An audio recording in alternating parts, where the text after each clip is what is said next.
What's up, guys? I've got another video about the fenders on the Gladiator. Make this a quick one, actually. I did, and I'll put up here, one of these two, I'll put the link to the video that I did on the Road Armor fenders, the original review, how unhappy I was with those, and so on. When I started looking for fenders for the Gladiator, I liked the original look, but I didn't want to do the fender chop. Just seemed like it was a lot of trouble, and those plastic clips, nobody wants to deal with that. So I started looking around for different options for fenders, and I really liked the look of the Road Armor. So it was about the only ones that I liked. I didn't like those little thin ones and, the plastic ones. Nobody wanted those. So I chose Road Armor. If you watch that video, make a long story short, it was really way overpriced. But you guys know, do not buy the Road Armor fenders, because if you like that look, there is a much, much cheaper option. And that is what I have on here now. Now, if you see here, there's my Road Armor fenders right there. So I'm going to give somebody a deal on those and charge them what they should have been in the first place. Those took 10 weeks to get, and they were $1,600 with no inner fenders whatsoever. Now, on here, I chose to go with the DB8s. I got them to fit because I like the look of those for the inner fenders, and I used them with the Road Armor. But the DB8s did not work really well with the rears. So I made them work, but I ended up taking them off. These fenders here are by Hook. I hope I said it, Hook Off-Road. They've got a textured feel. If you saw the last video, you know that I did not like the imperfections. I'm sorry, but if you pay $1,600 and those were on sale for a set of fenders, I expect perfection. These fenders here had the same look. I had problems with the LEDs on they showed up broken on the first set, so they send me some more. The fenders are full of imperfections. The welds look like they've been done by an amateur. Grind marks in the fenders and so on. When I finally got the LEDs in, one of them was gapped about this much away from the fender. Their answer was, take some pliers and bend the tabs. Now, granted, this was $1,600 for just fenders, and they can't even get that right. No problem with these whatsoever. The same look, metal, no fitment issues whatsoever. The holes on those don't line up. They did not line up whatsoever. Didn't really like how they did the rear ones with the little clip nuts. These are done with nuts and bolts, the hole all the way around.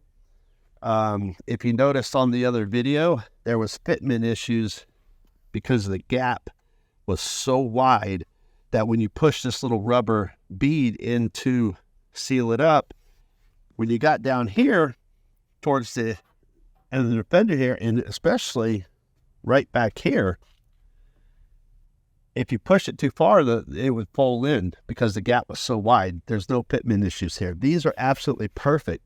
You don't see any blemishes whatsoever in them. LEDs are nice and bright. They've got a better angle so you can see them better. They've got the exact same look.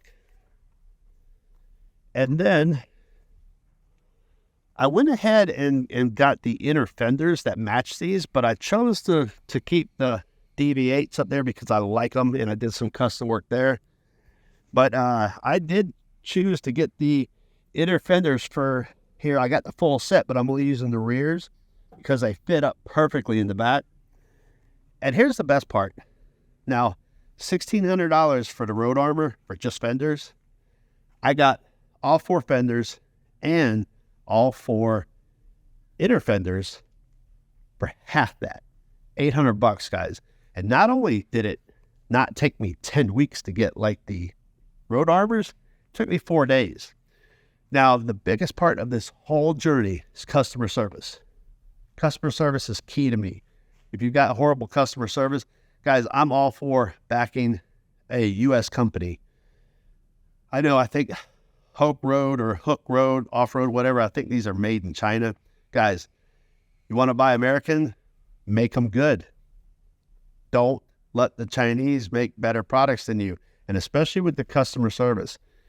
When I found out from a reputable shop in Tampa that these were a nightmare, the road armor were a nightmare, the fitment issues, they were horrible, I tried to cancel. And this was 2 weeks into it, I think it was. They not only would they not even give me an option, they would not let me cancel. They said they were already in production. So they had no option to cancel whatsoever. They told me I had to actually wait until they get here, inspect them, and return them at that point. Pay shipping back, which was a couple $100 at least. Not only that, since these were on special, $1,600, they were going to charge me a 50% restocking fee. Can you believe that?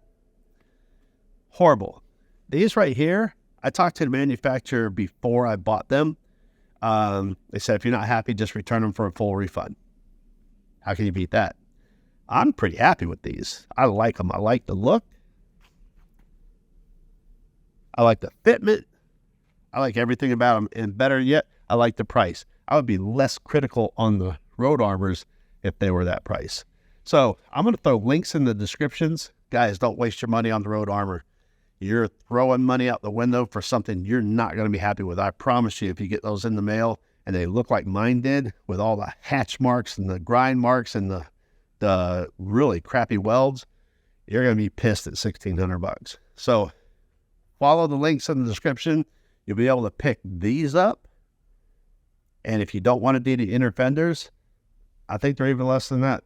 But I bought, like I said, all 4 fenders and inner fenders for half the price I paid for the road armor. It's like $800, and got them in 4 days versus 10 weeks. There you go.